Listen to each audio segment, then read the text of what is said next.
a very special guest, an international guest from across the pond in the UK. This fellow is highly awarded, regarded science journalist, broadcaster, and author. And we'll be talking about his book a little bit later, because we have a book to give away, a signed autographed book from Kit Chapman himself.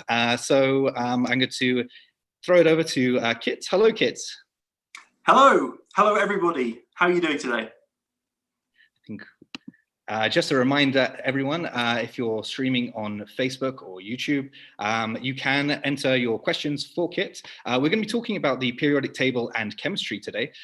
So first off the bat, Kit, when I think of the periodic table, I think of being in year 6 in a dingy classroom with a stern-faced Mr. Slevin, and he was kind of pointing at the periodic table with a meter rule and making me memorize numbers and letters and things. You're not going to do that again to me, are you? Absolutely not. No, this is a fun, safe space. Whew, excellent, excellent, excellent, excellent. Okay, so why the periodic table, Kit? About a couple of years ago, I was driving home and I heard that some new elements had been discovered. Now, I didn't know too much about how you make and create new elements. I thought that was really interesting. And someone wanted to name one of the elements after a rock star called Lemmy, and he was the lead singer of a band called Motorhead. And the reason was that they were new heavy metals. So I thought that was quite funny, and so I started learning, how do we name elements? Why do we have elements? Why are we still making more elements? And that just led me into the periodic table. That's awesome. That's a great way to start off with a heavy metal rock band. So elements. Why are they important? They're all around us. What are they? Give us some cool facts about, some elements. Well, elements are the building blocks of the universe. So everything in the universe, all matter, is made up of what we call atoms. And atoms are different types of elements. So if you think of atoms as Lego bricks, the elements are the different shaped Lego bricks that we make everything out of. Everything you can see, everything you can touch, everything you can breathe is made up of elements, and they're made usually through neutron stars smashing together or through supernovae exploding and creating these elements through high pressures, high temperatures, and nuclear reactions. Awesome. So the building blocks, elements. Have you got a favorite element? My favorite element changes depending on who I'm talking to. Sometimes my favorite element is something called cobalt, and the reason is that it's named after a goblin. So the Germans discovered that, that there was this strange metal that seemed to be weakening their iron, and they didn't understand why, and they assumed that it was a tiny goblin called a kobold that was sneaking into the mines at night and sort of poisoning the iron. And it turned out that it was just a different metal. It looked very similar to iron, and that gave us the word cobalt, which is very close to iron on the periodic table. It's next to it. They're quite like the heaviest element, which is called oganesson. And the reason is it's named after a friend of mine, a guy called Yuri Oganessian. He's in his 80s. He still is working today in Russia, trying to make new elements. He's a really nice guy. And so because I know someone who has an element named after him, that's kind of cool. That is really cool. That is really cool. Is are you looking for an element yourself one day? I would love to. I have no idea what I'd call it. There are actually now rules about what you're allowed to name elements after. You can name it after a place. You can name it after a famous scientist. You're not allowed to name it after rock stars, unfortunately. You can name it after mythical creatures, like goblins, for example. But I have no idea what I would call an element. That's hilarious. I love the goblin. So why Kit? Why should we memorize these? I know I'm going back to school and reliving my dread. Why is it important to know kind of where they are and what they are, and memorize those weights and things? The periodic table is basically a map. If you think about a road map and you're trying to work out how to get from A to B, the periodic table is just that for chemists. So we follow the periodic table because it's in patterns that makes things understandable. We can work out what an element is going to do, what kind of properties it might have, just by looking at the periodic table. So to give you an example, if you look in the first row of the periodic table, sorry, the first column of the periodic table, you'll find there's lithium at the start. If you put lithium into water, it fizzes a little bit. The next one down is sodium. If you put sodium into water, it bursts into flames. Next one down is potassium. If you put potassium into water, it explodes. So they follow these trends down the periodic table. And this applies pretty much for the entire table. By looking at where an element is in the periodic table, we can guess how we can use it. We can use it for different metals to know how they might conduct electricity. We could use them for different gases to see if they're going to be safe to breathe or if they might hurt us. So we can understand a lot of our world by following the periodic table. Yeah, it's really interesting. Something that's always kind of boggled my mind is that gaps in the periodic table were left when it was first kind of designed. So they knew there were things to fill these gaps, but didn't quite know what they were yet. How did they figure that out? And what was the reasoning behind that? So the guy that really put the periodic table together was a Russian guy called Dmitry Mendeleev. And he was a really weird guy. He was a cheese inspector. He actually married 2 women at the same time. He was a bigamist. Towards the end of his life, he actually ended up in a runaway balloon. He was going on a balloon ride and he said, look, I'm in charge now, threw the guy out of the balloon and took off, but didn't know how to get the balloon down and ended up being dragged halfway across Russia in a balloon. Very strange man. But he put together this periodic table and he arranged the elements in order of weight. And around that time, they knew about 63 of the elements. Today, we know 118. So we didn't know all of them. And he put them together in these columns and rows, as I mentioned, following the patterns, and he noticed there were gaps. It's like building a jigsaw puzzle. You notice that there are pieces missing. And later on, very, very soon, in fact, a couple of years afterwards, someone found a new element that fitted that pattern and put the jigsaw piece into place. And so by the end of the 19th century, we pretty much discovered everything that existed on Earth. There were only a couple of gaps, but eventually we learned how to make these elements. And we make them through nuclear reactions by basically taking a target and smashing another element together really, really fast, pushing through this resistance. Elements have something called protons in them, which are positively charged. If you think about pushing 2 positive magnets together, it's kind of hard to do. So you need that force to smash them together. And that's what happens in supernovae. And we can do that on Earth. And that's how we made the elements beyond uranium, by smashing them together. Wow, a lot of energy indeed. So let's talk about discovery for a little bit. So there were those gaps, and so we've got a lot of families and students watching this stream, and they're posting their questions, which we'll get to. A lot of cheese-based questions at the moment. So discovering these elements, when I think of scientists and chemists especially, I think of old, usually men, black and white photos, kind of stereotypical scientists, very stern. Have there ever been any discoveries by students, children, people under the age of 30? Oh, loads. So all of the new elements have usually got someone much younger working on them. There was someone called Dawn Shaughnessy. She's a massive Star Wars fan. She's discovered 5 elements. She's the most successful woman element discoverer of all time. And she did all of those discoveries in her 20s. So she's definitely under 30. There were loads of other people as well. Glenn Seaborg, very famous chemist. He discovered plutonium when he was 28. And he won the Nobel Prize for it. But to go even younger, there was in the 18th century, just before the French Revolution, there was a very famous scientist called Antoine Lavoisier. And Antoine Lavoisier didn't like the current theory. The idea was that every object had something called phlogiston in it, and phlogiston is why things burnt. So it wasn't to do with any kind of chemistry. It was this magic phlogiston that would make things burn. And he thought that was a stupid idea, but he couldn't prove it. Fortunately, he married a 13-year-old girl. This sounds kind of icky. That was actually pretty normal back then. Her name was Marianne Poile. And Marianne could do something that Antoine Lavoisier couldn't. She could read English. And she got a book from a guy called Joseph Priestley, who was talking about this gas that was given off. And he called it dephlogisticated air. the idea that it was given off by this phlogiston. Now, Antoine Lavoisier worked out that was a stupid idea. And thanks to this 13-year-old girl who was a teenager while he was working on this project, he worked out that it was something else. And he called it oxygen. So there you go, a teenage girl helped us discover oxygen. Probably one of the most important elements for us as a species. If we don't have it, we die. So yes. Yeah.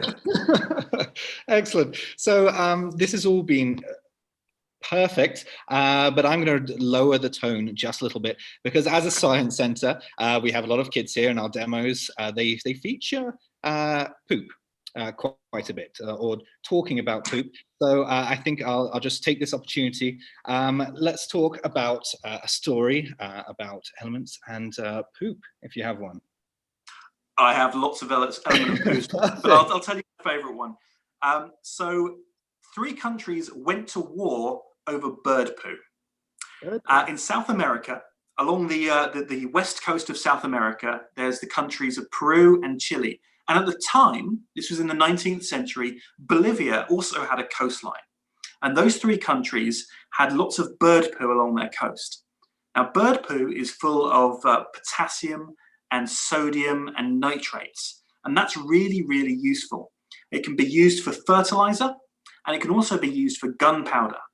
In fact, bird poo was so important, the United States has a law which says that anyone who lands on a rock that hasn't been conquered by anyone, it's not owned by anyone, and a bird has pooed on it, you can claim that for the United States. So you can claim any rock that a bird has pooed on and give it to the United States. Anyway, this was so important that these 3 countries went to war over who would own the bird poo, because they could mine it, they could gather it up in a coast. It's in a place called Arica, which is on the edge of the Atacama Desert. I was there a couple of months ago. It's a very strange place. It's a little town with a massive hill, and then there's just this giant white wall. And it looks like salt. It's actually fossilized bird poo. It's huge. And they went to war over it. Chile won the war, and they took over Arica from Bolivia. And Bolivia lost its coastline. So Bolivia is a landlocked country because of bird poo. And Chile and Peru didn't get on for a couple of decades because of this fight over bird poo. I find it incredible that you could own a piece of land that if a bird had pooed on it. So presumably you'd walk around with a bird and let it go. Yeah, people have actually tried to claim rocks on behalf of the United States because a bird has pooed on it. I think it's called the Guano Act, but it's still law in the United States. And you can order the US Marines to come and protect you if you've got some bird poo on your rock. That is amazing. Okay, let's get some questions from the audience here. I've got one here saying, how many human-made elements are there, Kit? Good question. So beyond uranium, which is what we call the transuranic elements, transuranic beyond uranium, there are 26 elements. There are also another 2 that are sort of tucked into the periodic table that we don't have much of on Earth, and we actually discovered first by making it. They're called technetium, which we use for things like medicines and cancer treatments, and diagnostics. That's used widely around the world. Millions of people every year use technetium. That was discovered, that was man-made. That was the first one. Techne in Greek means artificial. And the other one was promethium. That was element 61, and that comes from Prometheus, who was a titan in Greek mythology who gave man fire. So the answer is 28 elements. 28. Brilliant. Are there any spaces for any more? Absolutely. So we don't know, we think there are 172 or 173 elements that could exist. Now, we only have 118. Now, we've filled all the gaps in our jigsaw puzzle. We're building onto the end now, and we're getting heavier and heavier and heavier. And these elements are so radioactive, so unstable that they break apart. They're much too short-lived to exist on Earth. But we think they could exist in outer space, like I say, where neutron stars collide and smash together. So we're looking to make those, and if we're right, it means we've only discovered 2/3 of the elements that could exist. Wow, so lots of discovering to do. I've got another question about those protons smashing together from Kelly here. She says, you mentioned protons smashed together. How are they smashed together if they're both positively charged? With a lot of force. So you're right, positively charged. But if you think about magnets, two positive magnets together, you can eventually push them together. And what happens is you sort of smoosh it. And usually when you smoosh things together with such force, they explode. And we call that nuclear fission. And that's how a nuclear reaction works. That's how a nuclear bomb works. The majority of the time, that energy explodes. It's got to go somewhere. It turns into an explosion. But occasionally, it does work. Occasionally, they're able to cast off little bits, but remain stable. And that creates a new element. And so that's how we made the first elements beyond uranium. We actually can do it another way as well. In the center of an atom, the nucleus, you've got protons, and you've got another thing called neutrons. Neutrons don't have any charge whatsoever. So you can sneak neutrons into your atom. And hopefully, if you can do it right, it doesn't explode and you can get a stable element. And that's how we nudged the elements along. We actually discovered two elements in a nuclear explosion. We detonated a bomb called the Ivy Mike explosion in the Marshall Islands in the Pacific. And then we ordered fighter pilots to fly their planes inside the mushroom cloud and scoop up what was there. And lots of neutrons were flying around. We'd actually made elements 99 and 100. We now call them Einsteinium and fermium. And from the plane scooping up the debris, we were able to find these elements. That is fascinating. And I'm guessing you can't do that kind of discovery in your bedroom. You can't. I wouldn't recommend setting off nuclear bombs. There is a theory. It's called something called the island of stability, which suggests that potentially some of the really heavy elements might exist in tiny, tiny, tiny amounts on Earth. And I mean really, really tiny.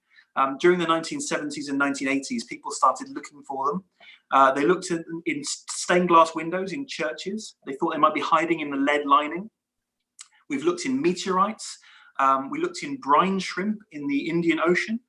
We even looked in subway tunnels trying to find these elements. We've never been able to find them. So that is the only way that you're ever going to find something in your bedroom just looking under a microscope. Perfect. I've got a question here from Atticus, who's 10.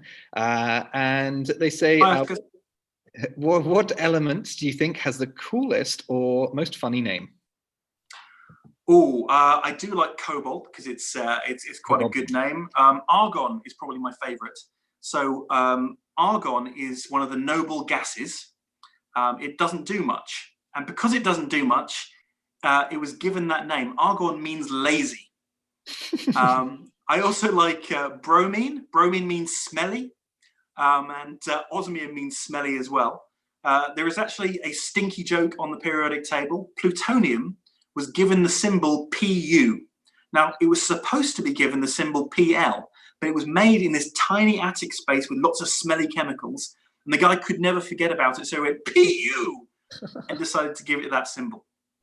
That is amazing. Lots of stinky elements out there.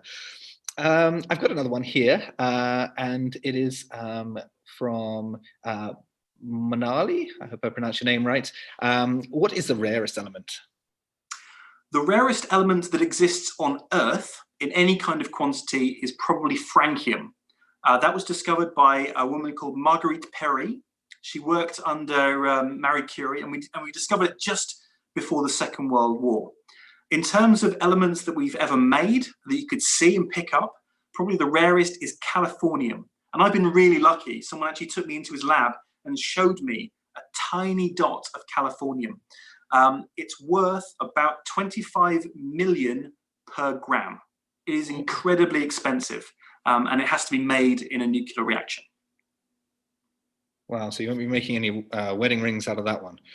You will not. It's radioactive as well, so it would kill you if you made a wedding ring out of it. Yeah, possibly about it. I've got another one from Abigail, and she says, what is francium? Francium is, as I say, it's an element. It's element number 87, and it is the heaviest that we've discovered of that group 1, as I mentioned, lithium, sodium, potassium. So if you put it into water, it's probably going to do something really interesting. The problem is there is so little of it on Earth, It's so rare, it is so expensive, no one has ever thought of throwing it into water just to see what would happen. It would be way too expensive to do it. Oh, that's amazing. An expensive bath bomb, maybe. We've got, last week we had a live broadcast with a magician, and he went through a lot of illusions and magic tricks and things. Are there any elements that would be used in that kind of deception or illusion? We've done all kinds of deceptions with different elements and different ways of playing with the elements as well. During the Second World War, one of the plans when they were preparing to invade Japan, the Americans wanted to scare the local Japanese people. And in Japanese folklore, there's an idea that if you see a glowing fox, a fox spirit, then it's really bad luck. They call it a kitsune. It's terrible bad luck to see one. And so the Americans came up with the idea of creating glow-in-the-dark fox balloons, which they could drop into Japan to scare the locals. Now, people realize that balloons aren't very good for this kind of thing. They blow away, or they could pop, or you can't control balloons. So the Americans went, we've got an even better idea. We're going to paint foxes with luminous fluorescent paint, glow-in-the-dark foxes, and we're going to send them to Japan instead. Now, to test this idea out, to see if it worked, they actually released 30 glow-in-the-dark foxes in Central Park in New York and scared all of the local people. Unfortunately, they never got to carry out that plan, but there you go. We did paint foxes. If you want a bit of a more local story, up in Jasper in Alberta, we actually tried to create an aircraft carrier out of ice. So the British had this plan that they could get sawdust and ice, and they could mix it together and create something called pikerite. They discovered this in a fridge underneath a meat market in central London. They actually got a Nobel Prize-winning scientist to make this stuff. And they worked out that it was quite strong. They actually proved it was strong by taking it to Winston Churchill, and he was in the bath. And so they picked it up and threw it in the bath with him and said, "Look how great this stuff is." And so they tried to make these aircraft carriers out of ice and sawdust, out of this pikerite. And they tried to float them. I think it's Lake Patricia, just outside Jasper. And they managed to make a prototype several meters long. It was just too expensive to do it, but we did have an aircraft carrier made out of ice. And that's all thanks to elements. And it shared a bath with Winston Churchill. It did indeed. Very lucky. So speaking about aircrafts and aircraft carriers, today is a monumentous day. For those who don't know, SpaceX launch is happening today, part of the Artemis program to send astronauts up to the moon for 2024. So let's talk about space, Kit. Do you have any wacky, weird, quirky stories about elements, maybe in space? I've got, I'll tell you what, I've got an element story and I've got my favorite fact ever. Wonderful. Okay, I'll tell you the element story. So we have actually discovered one element from space. And it's quite a famous one as well. It will be one most people would have heard of, helium. We didn't find helium on Earth. Back in the Victorian era, people were playing with something called a spectroscope. And it's a fancy device that's able to separate out colors. If you think about a prism, it's like a really powerful prism, and it scatters the colors of the rainbow. And they realized that each element gave off a different color. And they were staring, and don't do this at home, whatever you do. They were looking through their scopes at an eclipse, at the sun, and they noticed that it was giving off this yellow color that they'd never seen before. They couldn't work out what it was. And this turned out to be the element helium. And that's where it gets its name from. Helios is Greek for the sun. So if you've ever had a helium balloon, that element is an alien element. It wasn't discovered on Earth. Do you want the science fact now? Definitely. I've just got a message from, is it Ayla or Isla? They love helium balloons. So thank you for that discovery. Yeah, let's jump into your favorite fact. My favorite science fact of all time. The animal that has gone furthest away from Earth in a spaceship is a tortoise. A tortoise. So the Russians sent 2 tortoises, Horsfield tortoises, if you want to know, around the moon. And they wanted to see what would happen to their biology. Tortoises were picked because they're pretty hardy. Tortoises can go for several days without food and water. So they had these 2 hungry tortoises. They strapped them into a probe and they fired them around the moon. And they went just a little bit further out than the Apollo 13 astronauts, who also had to go around the moon as a slingshot to try and get back to Earth. Something went wrong with their spaceship. So in terms of Earthlings, the Earthlings that have gone furthest out into space are tortoises. What a fact. That is brilliant. I hope that maybe their shells protect them from the radiation or something out there as well. So I've got another question from Reed, who's age 5. Why are some elements so highly reactive, like fluorine, who they say atomic number 9? This is all to do with their electrons. So as I mentioned, there's that nucleus in the center, and orbiting around those are electrons. And electrons want to fill their shells. So usually electrons, depending on the element, you've got a certain number of electrons and there's a gap, and they want to fill it. Fluorine has a gap. It wants 1 electron. It's desperate for 1 electron. If it can only get it from anywhere, and it will grab it and steal it from whatever it can. And that is why fluorine is so reactive. If you go 1 over from fluorine, you get neon. I was just checking my periodic table there to make sure I was right. 1 over is neon. And neon has that extra electron. And so it doesn't care. It doesn't react with much at all. Neon is really, really chilled out. And so that is why you have different reactions with the elements. That's amazing. So, Kit, you're stranded on a desert island. You've got to survive. What 5 elements do you bring with you and why? Ooh. Well, I definitely want carbon.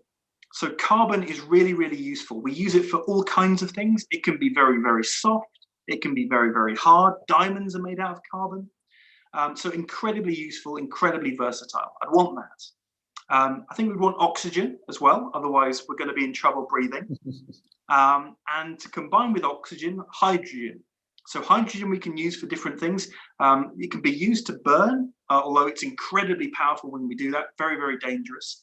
But combining hydrogen and oxygen together, 2 hydrogens, 1 oxygen, we get water.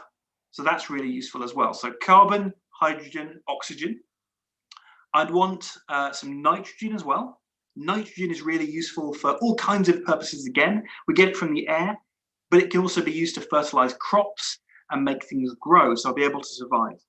And the final element I'd want is copper. So copper is really useful because it's a metal that's very easy to get. It was probably the first metal we ever found, but we don't know who discovered it. It could have been a teenage girl for all I know. I have no idea. No one knows. It was discovered around 8000 BC. So it's been with us for 10,000 years. Humans have worked with copper. Very, very easy to get. And it's very, very useful as a metal. We can make tools out of copper. We can make copper wiring for electronics. To this day, incredibly useful, incredibly important kind of metal. So there you go. I'd go for carbon, oxygen, hydrogen, nitrogen, and copper. Top 5. Excellent. We've got a lot of questions about going back to discovery. We've got one from Sophia. How old, or maybe what is the oldest element? Was the first discovered, maybe? So the first discovered we think is copper. The truth is we don't know. There are a lot of elements that are so old, they're actually before anyone was writing. So gold, for example, we discovered that way before.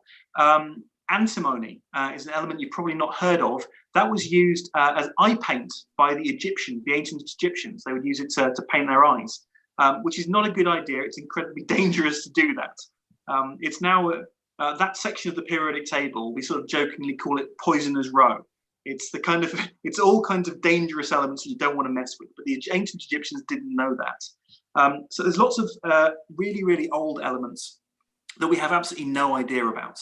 If you're looking at things from when we started to write records and note that we've discovered them, one of the first was zinc, another one was phosphorus, and we discovered that around the time of sort of the Renaissance. So if you think of things like just as we started to colonize America and Canada, and just as we had kings like Henry VIII in England, for example, that kind of era.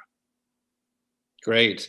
And back to a discovery again. We've got a couple of people talking, I think, about alloys, steel. Can you talk a little bit about maybe what an alloy is and why they're useful? Sure.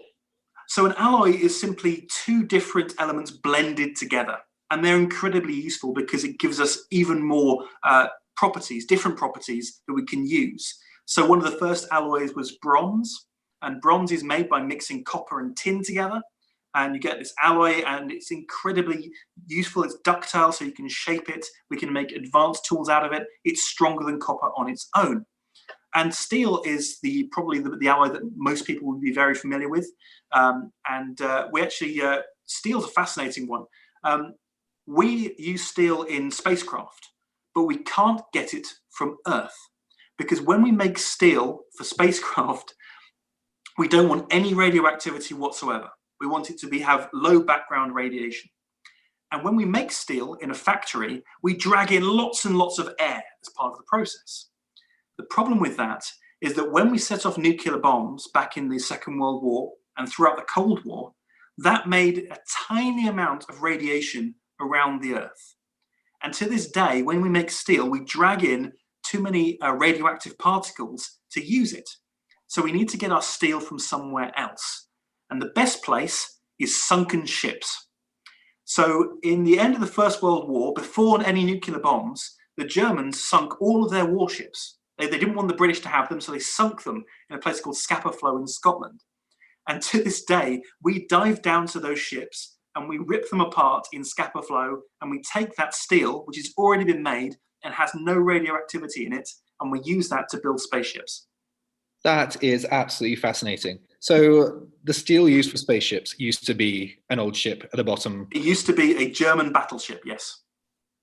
And why doesn't it have any radiation? Because it was safe underwater.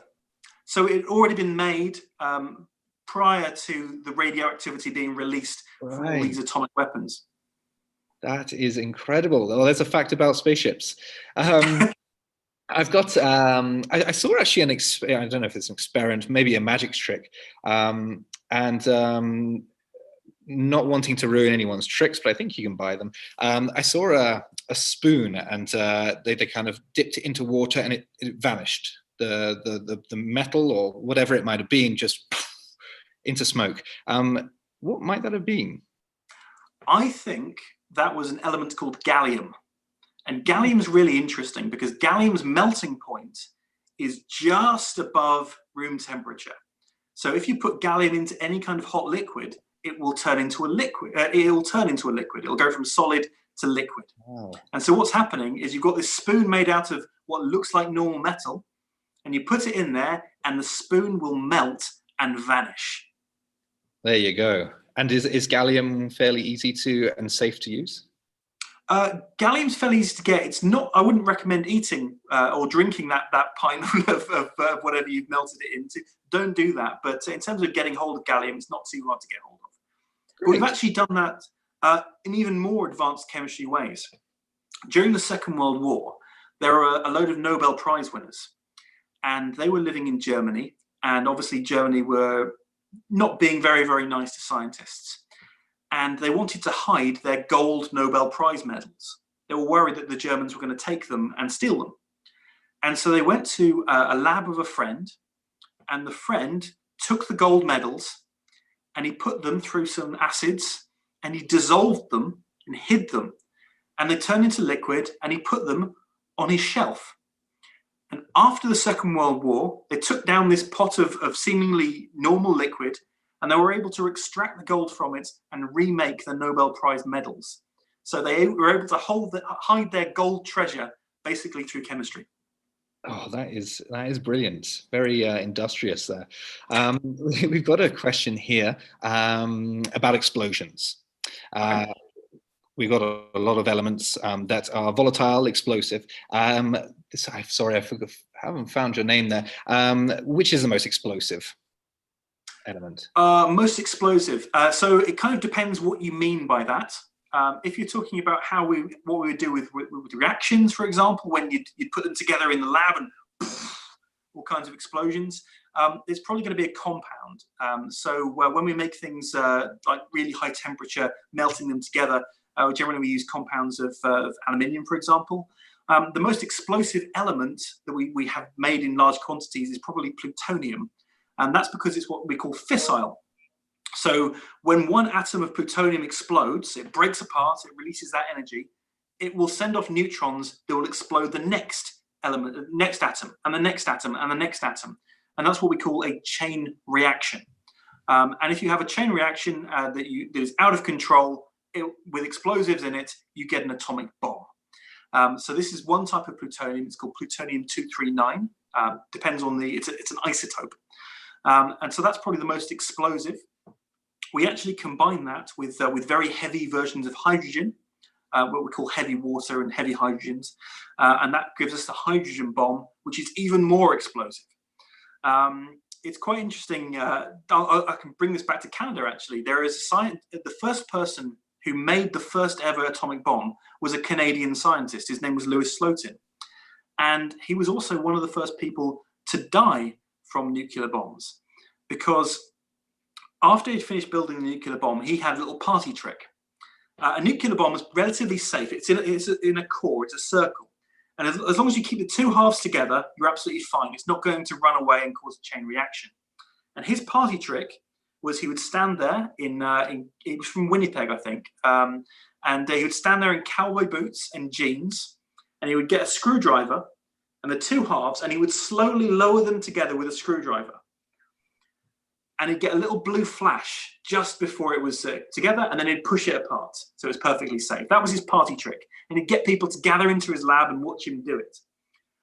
Unfortunately, one day the screwdriver slipped and the two halves combined together. And he vanished in a flash of blue light as the air caught fire around him. Very unfortunate. He died 9 days later because of this. But there we go. That was one of the first Canadian scientists who was really an expert in the bomb. They called it the demon core, this particular core, because actually two people in two entirely separate incidents died doing more or less the same thing with this core. So yeah, there we go. So there's a lesson. Do not mess around with atomic. Do not play with nuclear bombs. Okay, just in case anyone was wondering. We've got a grade 8 class from Gobind-Savar School, and they're asking why the periodic table, why is it important? Okay, well, as I said, the periodic table is a map. As a chemist, I can look at the periodic table and I can work out what an element is likely to do based on where it is in the periodic table. So if you think of it as a roadmap trying to get from A to B, and I want to do a particular reaction, I want to create a medicine, for example, or a new alloy, I can look on the periodic table and work out what is likely to react with what and how it's supposed to do that. I can also work out its properties based on where it is in the periodic table, depending on where it is in which group, for example. So if I'm in a group called the noble gases, that's the most extreme one. That's neon and argon and krypton and xenon. I know that that element is going to be very unreactive because it's completed its electron shells. If it's more or less in the middle, I know it's probably a metal. We call it transition metals. And I know it's going to have certain metallic properties. So based on where it is in the periodic table, I can work out what I can do with it. Great. So yeah, a map to show you kind of where to go and what things can do. We've got a few questions about our bodies and elements in our bodies. It's Adrian, 7 years old, wants to know what element is highest in our bodies. And then Guntaj wants to know how many elements there are in the human body. It depends on what you've been eating, is the answer to that one. Don't go around eating metals. There's loads of elements in the human body. And the big one is obviously things like carbon and oxygen, and we've got a lot of iron in our bodies. We've got a lot of calcium in our bodies. That's in bones. Iron's in our blood. Oxygen obviously keeps us alive. Carbon makes up what we consider sort of flesh and all that kind of stuff. A bit of hydrogen in there as well, because obviously that bonds together very nicely with those elements. We have lots of the metals in tinier quantities. So sodium and potassium, we've got that in our bodies. And we use that as part of our, what we call homeostasis. to keep us alive, keep everything balanced. If you have too much of potassium or too little potassium, that's dangerous. Too much sodium, too much little sodium, that's dangerous as well. We've got bits of a little bit of lithium, I think, a little bit of magnesium, sort of tiny amounts. But those are the big ones, really. All kinds of things are in our body. Great. I'm just looking at the time. It looks like we've got just over 5 minutes left, Kit. So I just want to say to everyone watching, keep those questions running in. Thank you for tuning in. If you have enjoyed Kit's amazing stories on the elements and the periodic table, he does have a book out called Super Heavy. It's here about the periodic table, lots of fun and exciting stories about those elements there. We are actually giving away a signed copy. There we go, a signed copy of the book to one of our lucky viewers here. So Kit, can you give us, in our time we've got left, some tips to explore and looking through the world at a kind of lens of discovery? So one of the things with the discovery is ask questions. Don't just settle for, okay, why is that thing? Look at a round thing and going, okay, why is it round? Ask yourself questions. Try and understand things as someone might understand them years ago. Why is it that way? Why have we designed it that way? Or if it's natural, well, how has it become that way? Most of the great scientists made their breakthroughs not by sort of just going along with things and treating everything as usual, but by asking questions. What's in this? And don't think that someone's come up with that idea, that answer. Maybe they haven't. Iodine is a very famous element. You've probably heard of it. We discovered that by poking through seaweed. Someone took some seaweed, he set it on fire, he burnt the seaweed, and from it he found something new, and that was iodine. That's how we discovered it. Platinum, one of the rarest metals that you're probably very familiar with, very expensive metal, very shiny. That was discovered by an explorer going through the Amazon. A bit controversial, that one, because it was actually being used by tribes at the time in the Amazon. But he found this metal, he didn't know what it was, he brought it back, and we got platinum. Perhaps the best example is there was a Swedish artillery officer who was hanging around Stockholm, and he wanted to put his cannons somewhere. And while he was looking for a site to put his cannons, he found this tiny little mine in a village called Ytterby. Very, very small village. I've been there. It's about 150 people living in Ytterby. Tiny, tiny place. You have to get the end of the tube line, at the end of the metro line, sorry, in Stockholm, and then a bus ride, and then almost a ferry. And it's really hard to get to. Anyway, he was in Ytterby, and he noticed this black rock, and he had no idea what it was. So rather than ignore it, rather than think, okay, that's just a thing, he picked it up and he sent it to a friend of his and said, can you tell me what this rock is? He asked a question. And his friend was a guy called Johann Gadolin, who was an expert chemist. And he said, no, I can't tell you what this is. And they looked at it and they found the largest collection of what we now call the rare earths ever. And now there are 4 elements on the periodic table, all named after this village of Ytterby.